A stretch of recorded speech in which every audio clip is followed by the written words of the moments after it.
మరి మందిరపు శిఖరం మీనికి తీసుకుని వెళ్ళింది కదా. మనల్ని కూడా ఏం చేస్తుంది తెలుసా, ఎత్తైన స్థలంలోకి తీసుకెళ్తుంది. బంగారం చూపిస్తుంది, డబ్బు చూపిస్తుంది, అనేకమైన వస్త్రములు ఆశతో చూపిస్తుంది. చూపించి ఏం చేస్తుంది తెలుసా, నిన్ను హమాతుగా కిందేసేస్తుంది. హల్లెలూయా. మరి మునగ చెట్టు ఎక్కిన వారు మరి క్షేమంగా కిందికి దిగుతారండి. ఏదో రకంగా మునగ చెట్టు అన్నది ఇరిగిపోతుంది, ఎందుకంటే అది బలహీనము కాబట్టి. మునగ చెట్టు అన్ని చెట్ల కంటే మరి బలము చెట్టు కాదండి, అది బలహీనము కాబట్టి అదేమవుతుంది, ఒక మనిషి ఎక్కగానే ఆ బరువుకి అది ఇరిగి పడిపోతుంది ఆ కొమ్మలు. అదే విధంగా సాతాను కూడా నీకేం చేస్తుంది అంటే అనేకమైన నీ కళ్ళ ముందుకు తెచ్చేసి కనుమరుగు చేసేస్తుందండి. కనుమరుగు చేసేసి నిన్ను బలహీనురాలుగా చేస్తుంది. అప్పుడు ఏమొస్తుంది తెలుసా, నిరాశ నీకు కలుగుతుంది. అప్పుడు ఎవరిని నిందిస్తాం తెలుసా, దేవుడిని నిందిస్తాం. అయ్యా నా కళ్ళ ఎదుటి ఇది వచ్చింది, అది తెచ్చావు, ఇది తెచ్చావు, అన్నీ కూడా వెళ్ళిపోయి ఉన్నాయి అని చెప్తే నీకు కనుమరుగా ఈ దేవుడు ఎప్పుడు ఇవ్వడండి. కనుమరుగు చేసేది దేవుడు ఎప్పుడు ఇవ్వడు. శాశ్వతంగా నువ్వు అనుభవించటానికే దేవుడు ఇస్తానని చెప్తున్నాడు.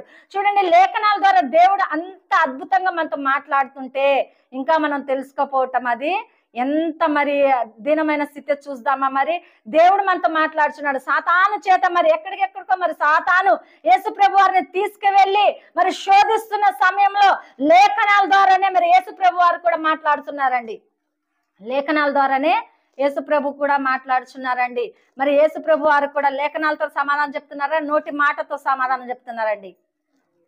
లేఖనాల ద్వారా సమాధానం చెప్తున్నారు. ఏదన్నా మన ఇంటి మీదకి ఏదైనా గొడవ వచ్చింది అనుకో, ఆ గొడవ పెట్టుకున్నాము, ఒక 4 బూతులు తిట్టింది అనుకో, మనం క్రైస్తవులని కాసేపు మర్చిపోతామండి. మర్చిపోయి ఆమె 4 తిడితే మనం 10 తిడతాం. 6 బోనస్ అన్నమాట. హల్లెలూయా. 6 మనము ఇంకా ఎక్కువగా తిడతాము కదా. లేఖనాలు అన్నది కాసేపు మర్చిపోతాము, క్రైస్తవులు అన్నది కాసేపు మర్చిపోతాము, దేవుని బిడ్డ అన్నది మనము పూర్తిగా మర్చిపోతామండి. మర్చిపోయి మనం ఏం చేస్తామంటే ఆమె మీద ఇంకా ఎక్కువ గొడవ పెట్టుకుంటాం, రచ్చ చేస్తాం, రోడ్డుకు కూడా మనం ఎక్కుతాము. దేనికి అండి? వారికి తెలుసో తెలియకో, లేకపోతే వారు దేవుని ఎరగని బిడ్డలు కాబట్టి మన గురించి తెలియక వారు ఏం చేస్తారంటే మనల్ని బాధ పెట్టాలి, హింస పెట్టాలి, లేకపోతే ఆమెను ఒక మాట అనాలి, లేదా ఆమెను బలహీనం పరచాలి అని చెప్పేసి సాతాను తనలో ఉండి ఆమెను ప్రేరేపిస్తున్నప్పుడు, ఆమె మనల్ని బలహీనం పరచడానికి వచ్చినప్పుడు మనం మౌనంగా ఉండి ప్రార్థన చేస్తే ఒక దినం ఆమె వచ్చి ఏమని సాక్ష్యం చెప్తుంది తెలుసా, అక్క నిన్ను అన్యాయంగా నేను తిట్టి ఉన్నాను అక్క, నన్ను క్షమించమని అంటదండి. హల్లెలూయా. మరి ఆ గొప్ప పేరు పొందుకుందామా, లేదా ఆమె 4 అంది నేను 10 అందాము అని చెప్పేసి మనకున్న పేరు మనము పోగొట్టుకుందామండి? ఏది మేలంటారు? మన పేరు పోగొట్టుకోవటం మేలంటారా? మంచి పేరు సంపాదించుకుందామా, చెడ్డ పేరు సంపాదించుకుందామండి? మనం మంచి పేరు సంపాదించుకోవాలి. లేఖనాలు జ్ఞాపకం చేసుకుని దేవుడు మాట్లాడుచున్నాడు కాబట్టి దేవుడి మాటకు నేను విధేయత కలిగి మరి నన్ను నేను బలపరుచుకొని తగ్గించుకొని గృహంలోకి వచ్చినప్పుడు దేవుడు అద్భుతం చేశాడండి. మీ జీవితంలో కూడా అటువంటి సమస్యలు వస్తున్నాయా? అటువంటి కష్టం వస్తుందా? మిమ్మల్ని ఎవరైనా బాధ పెడుతున్నారా? మిమ్మల్ని ఎవరైనా నిందిస్తున్నారా? నీ పేరు చెడ్డదని అంటున్నారా? అయినప్పటికీ కూడా మీరు ప్రార్థన చేయండి. దేవుడు ఏం చేస్తాడు తెలుసా, మీకు కూడా ఇదే విధంగా సాక్ష్యం పలికే అవకాశమును దేవుడు ఇస్తాడు. మీ జీవితంలో కూడా ఎంతో అద్భుతం ఆశ్చర్యమును దేవుడు చేస్తానంటున్నాడు. చూడండి, యెషయా గ్రంథము 48వ అధ్యాయం 2వ వచనంలో ఏం మాట్లాడుచున్నాడు దేవుడు చూసుకుందాం. చూడండి, ఆయనకి ఏమంటండి పేరు? సైన్యములకు అధిపతి అయిన యెహోవా అని పేరు అంటండి. మరి చూడండి, లేఖనాలలో ఎంతో మంది దేవునికి ఆ పేరు పెట్టి మరి దేవుణ్ణి పిలిచి ఉన్నారండి. మనము మన దేవుణ్ణి ఎలా పిలుస్తున్నాము? మనము మన దేవుణ్ణి ఏ విధంగా పిలుస్తున్నాము? ఏ విధంగా మన దేవుణ్ణి మనం మహిమపరుస్తున్నాం? చూడండి, భార్యకు ఎక్కువ ప్రేమ భర్త మీద కలిగింది అనుకోండి, లేకపోతే బంగారమో ఎండో ఏయో ముద్దు పేర్లు పిలుస్తారు కదా. అదే భర్త మీద భార్యకి ప్రేమ కలిగింది అనుకో, ఇంకేదో పెట్టి పిలుస్తారు. మన దేవుణ్ణి మనం ఏ విధంగా ప్రేమిస్తున్నాము? మన దేవునికి ఏ పేరు మనము ఇస్తున్నాము? ఏ విధంగా మనము మన దేవుణ్ణి పొగుడుతున్నాము అన్నది ఒకసారి మనం తెలుసుకోవాలండి. దేవునికి మనం పెట్టి పేరు చక్కగా దేవుని పిలిస్తే ఏ విధంగా పిలిచినా కూడా దేవుణ్ణి మనవి ఆలకించి నీ మొరను దేవుడు ఆలకిస్తానని చెప్పేసి చెప్తున్నాడండి. మనం ఏ విధంగా దేవుణ్ణి పిలుస్తున్నాము? ఏ విధంగా దేవుణ్ణి పిలుస్తున్నాం? ఏ విధంగా దేవునికి మనం మంచి పేరు పెట్టగలుగుతున్నాము? చూడండి, తండ్రి అన్న పలుకుతాడు, స్నేహితుడు అన్న పలుకుతాడు, అన్న అన్న పలుకుతాడు. ఇంకో విధంగా నువ్వు ఏమని మంచి పేరు పెట్టి నువ్వు పిలిచినా కూడా దేవుడు పలికే దేవుడు అండి మన దేవుడు. ఏ విధంగా దేవుణ్ణి మనము మహిమపరుస్తున్నాము అన్నది ఒకసారి తెలుసుకోవాలండి. లేదా సమస్యలతో బాధలతో ఉండి మనము దేవుణ్ణి ఆరాధించలేకపోతున్నామా? ఆ సమస్యల వైపు చూడక మనం దేవుణ్ణి నిజంగా ప్రేమించి మనము దేవుని మాట విని మనం ముందుకు వెళ్ళిన వేళ ఆ సమస్య నీకు సమస్యగా అనిపించదండి, ఆ కష్టము నీకు కష్టంగా అనిపించదండి, ఆ వేదన నీకు వేదనగానే అనిపించదండి. ఎందుకంటే సులువుగా ఆ వేదన నుండి నువ్వు దాటగలవండి.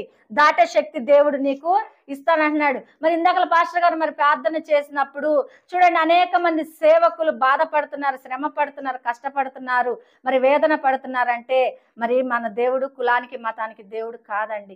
సంఘాలలో మతము మతము మతము అని చెప్పేసి కూడా గొడవలు ఎంతో మంది రేపుతూ నీ కులం అది నా మతం ఇది అని చెప్పేసి ఒకరి మీద ఒకరు దాడి చేసుకుంటూ ఒకరి మీద ఒకరు బలహీనం పరుచుకుంటూ సంఘాలను కూడా బలహీనం పరిచే దుర్దితి మనకి కలుగుతుందండి. ఎందుకు కలుగుతుంది తెలుసా?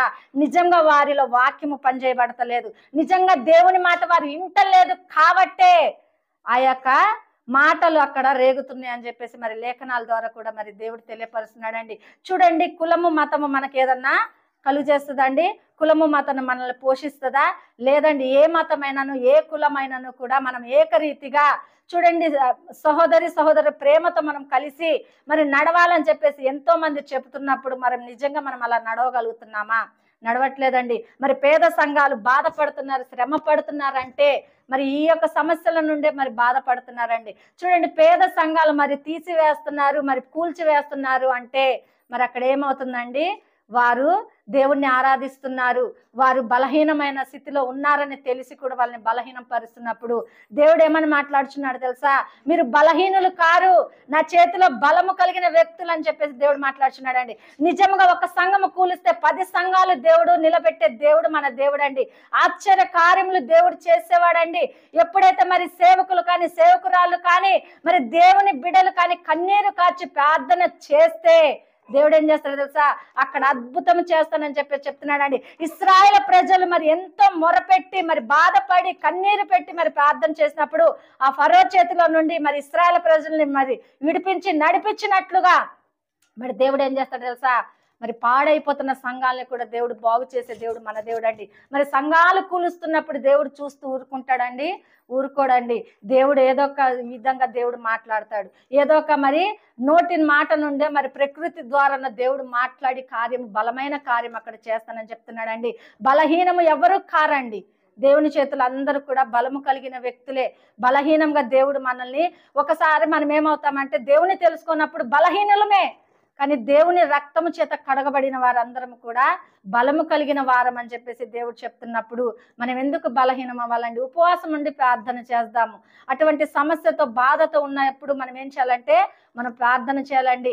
ఆ కులమన్న దగ్గర అన్నిటి దగ్గర ఉందండి. ఉద్యోగాల పరంగా ఉంది, విద్య పరంగా ఉంది, లేకపోతే గృహాలు ఇచ్చేవారి దగ్గర కూడా అదే ఉందండి.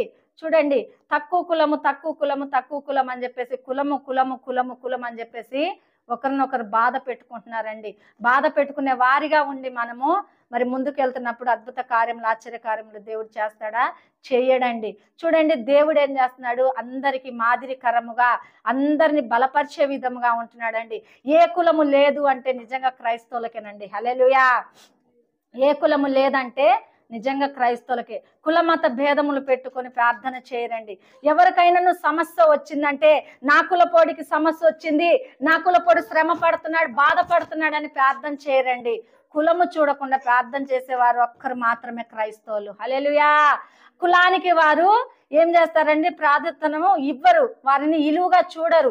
దేవుడు ఏం చేస్తాడంటే అందరి కొరకు ప్రార్థన చేయుట కొరకు మరి క్రైస్తవులు ఎంచుకొని ఉన్నాడు కాబట్టి అనేకలు శ్రమపడి బాధపడి హింసపడి మరి బాధలు పడుతున్నప్పుడు కూడా వారు ఏం చేస్తారు తెలుసా? మోకరించి ప్రార్థన చేయటమే వారు నేర్చుకున్న ఆ వృత్తి అండి కదా. నేర్చుకున్న దేవుడు నేర్పిన ఆ గొప్ప భాగ్యం వాళ్ళకి కదా. మరి వారు కూడా నా కులానికే ప్రార్థన చేస్తాను, నా కులానికే నేను మంచి చేస్తాను, నా కులానికే సహాయం చేస్తాను అనుకుంటే మరి ఈ లోకం ఏ వైపు వెళ్తుందో, మరి ఎవరికి ఏ పరిస్థితి కలుగుతుందో కూడా తెలియదండి. చూడండి, సమస్యలను పెట్టి ప్రార్థన చేసేవారు, సమస్యలను పెట్టి మరి ముందుకు వచ్చేవారు నిజంగా దేవుని బిడ్డలని చెప్తున్నాడండి. మరి చూడండి, మనం ఇప్పుడు అర్థమైందా ఎలా ఏ విధంగా సమస్య పడుతున్నాము? ఆ సమస్యలన్నీ వ్యర్థమైపోతున్నాయా? నిజంగా నువ్వు సమస్య పడుతున్నావా?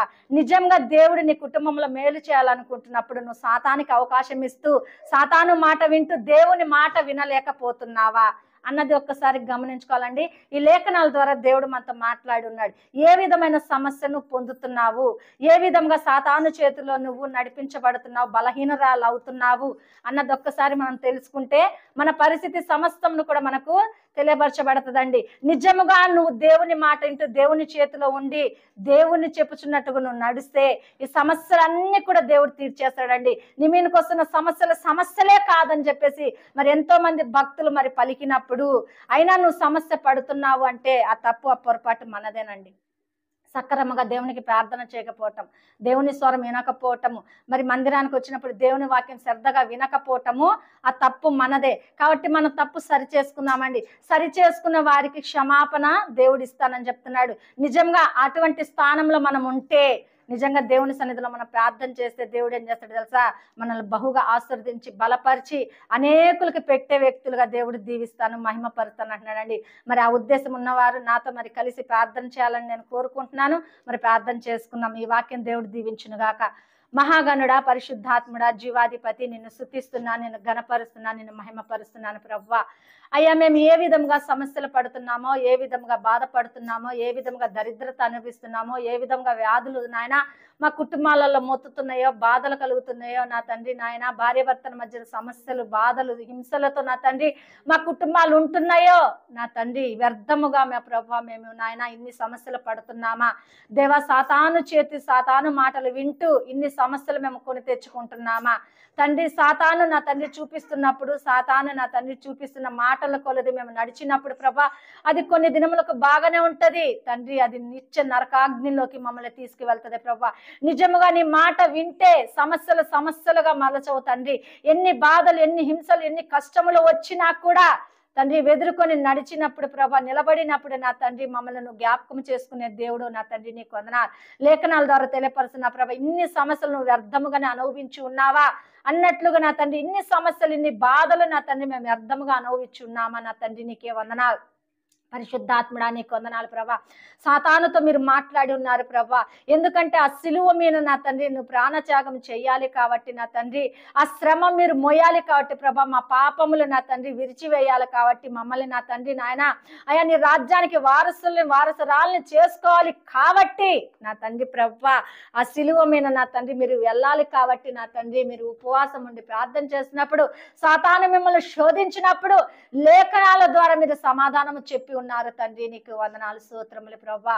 అయ్యా, ఎవరైనా మా పైన గొడవకు వచ్చినప్పుడు నా తండ్రి అయ్యా, వారు కొంచెము నా తండ్రి ప్రభా 4 మాటలతో తిడితే ప్రభా, మేము 10 మాటలు నా తండ్రి వారికి వడ్డించి తిట్టేవారిగా ఉండి క్రైస్తవులని మర్చిపోయే విధముగా ఉంటున్నామేమో నా తండ్రి, నీకు వందనాలు, స్తోత్రములు. నా తండ్రి ఓర్పు చేతను నా తండ్రి నీ ప్రాణంలో దక్కించుకుందు అన్నట్లుగా నాయన అయ్యా, నీ మాట మేము జ్ఞాపకము చేసుకొని సాతానుని ప్రభా నీ వాక్యము చేత నా తండ్రి మీరు సమాధానం చెప్పినట్లుగా మా ఓర్పు చేతను వారికి సమాధానము చెప్పుటకు సహాయం దయచేయమని ప్రార్థిస్తున్నాం. ఆ గుణమును, ఆ లక్షణమును మాలో నుండి తీసివేయమని ప్రార్థిస్తున్నాము తండ్రి. తప్పుడు సాక్ష్యములు చెప్తున్నా తండ్రి, ఒకరిపైన అసూయపడే విధంగా మేము ఉంటే నా తండ్రి అది మాకు ఏ లాభము లేదు. కానీ ప్రవ్వా అయ్యా, వారు ఎవరైనా మా కన్నులో ఎదుట దీవించబడితే, ఆశీర్దించబడితే మేము చూస్తుంటే దానిని సంతోషించుటకును మా హృదయములు ఉంచమని ప్రార్థిస్తున్నాం. అయా, లేక నా తండ్రి ప్రభా వారి మీద చాడీలు చెప్పే వారిగా, వారిని అసహించుకునే వారిగా ఉంటే నా తండ్రి మా కుటుంబాలు శాపగ్రస్తులు అవుతాయి తండ్రి, నీకు వందనాలు. మీరు బలపరచండి. లేఖనాల ద్వారా మాతో మీరు మాట్లాడి ఉన్నారు ప్రభా. ఆయా లేఖనాల ద్వారా నా తండ్రి ప్రభా మా హృదయాలను పరిశీలించి నా తండ్రి ప్రభా మాతో మీరు మాట్లాడుచున్నారు దేవా, నీకు వందనాలు. ఆయా ఉద్యోగ పరంగా నా తండ్రి ప్రభా ఏదన్నా బాధను, హింసను నా తండ్రి కులము నన్ను ప్రభా మమ్మల్ని బలహీనము పరుస్తున్న వేళల నా తండ్రి ప్రభా ఆయా కులమతాల భేదాలు అన్నది నా తండ్రి వారిలో నుండి తొలగించబడునుగా కానీ ప్రార్థిస్తున్నాం. సంఘములో నా తండ్రి రేగుచున్న నా తండ్రి కులమత భేదాలను విరిచివేయబడునుగా కానీ ప్రార్థిస్తున్నాం. నువ్వు కులానికి, మతానికి దేవుడవు కాదు నా తండ్రి. అయ్యా, నువ్వు మనసుకు మాత్రమే దేవుడవు ప్రభా, నీకు వందనాలు. మనసు పూర్తిగా నిన్ను ఆరాధించిన సంఘములన్నీ కూడా కట్టబడునుగా కానీ ప్రార్థిస్తున్నాం. పేద సంఘములన్నీ కూడా నింపబడునుగా కానీ ప్రార్థిస్తున్నాం. నాయన సంఘముల నా తండ్రి విశ్వాసుల కొరతను తీర్చబడునుగా కానీ ప్రార్థిస్తున్నాం. అయ్యా, హమాత్తుగా సంఘములు కూల్చివేయబడుచున్న వారితో మీరు మాట్లాడునుగా కానీ ప్రార్థిస్తున్నాం. యేసు నామములో ఒక సంఘము కూల్చబడుతున్న ఆయన 10 సంఘములు కట్టబడునుగా కానీ ప్రార్థిస్తున్నాం తండ్రి, నీకు వందనాలు. ఆశ్చర్యకార్యం ఆశ్చర్యకార్యములు బహుకార్యములు జరిగించమని ప్రార్థిస్తున్నాము తండ్రి. నీకు వందనాలు ప్రభువా. అయ్యా 1000 నోరులతో నా తండ్రి ప్రభువా నిన్ను స్తుతిస్తున్నాము తండ్రి. నీకు వందనాలు ప్రభువా.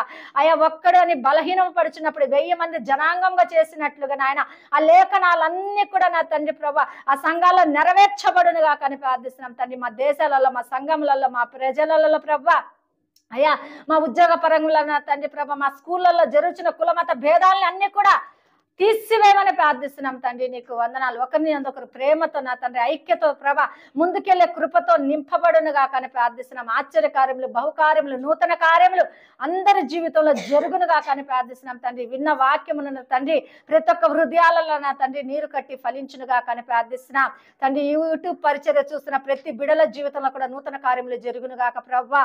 అయ్యా వారి జీవితంలో కూడా నా తండ్రి ఆశ్చర్యకార్యములు బహుకార్యములు జరిగించడం, వారు ఎక్కడైనా బలహీనంలో అవుతుంటే ప్రభా అయ్యా ఎక్కడైనా నా తండ్రి ప్రభా వారికి వ్యతిరేకం కలుగుతుంటే ప్రభా ఎక్కడైనా నా తండ్రి దరిద్రత వారు అనుభవిస్తుంటే యేసు నామంలో అవన్నీ కొట్టివేయబడును గాకని ప్రార్థిస్తున్నాం. నీ మహిమకరంగా ఉంచబడును గాకని ప్రార్థిస్తున్నాం తండ్రి. నీ లేఖనాలు వారి జీవితంలో జరుగును గాకని ప్రార్థిస్తున్నాం ప్రభా.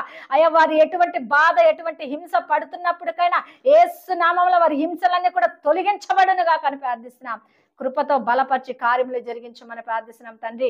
అయ్యా ఫైనల్ గా నా తండ్రి ఎవరైతే ఎగ్జామ్స్ రాస్తున్నారో యేసు నామంలో వారి ఎగ్జామ్స్లలో పాస్ అవునుగా కానీ ప్రార్థిస్తున్నా. ఈ సంవత్సరం మొత్తం చదివిన నా తండ్రి ప్రభా ఆ చదువంతా కూడా నా తండ్రి బిడ్డలు గురి కలిగిన ఆయన అయ్యా ముందుకు వెళ్ళుటకు సహాయం దయచేయండి. ఆశ్చర్యకార్యములు బహుకార్యములు నూతన కార్యములు మీరు జరిగించమని ప్రార్థిస్తున్నాం తండ్రి. అయ్యా ఇదిగో నా తండ్రి లేఖనాలన్నీ కూడా మా జీవితంలో నెరవేర్చబడను గాక.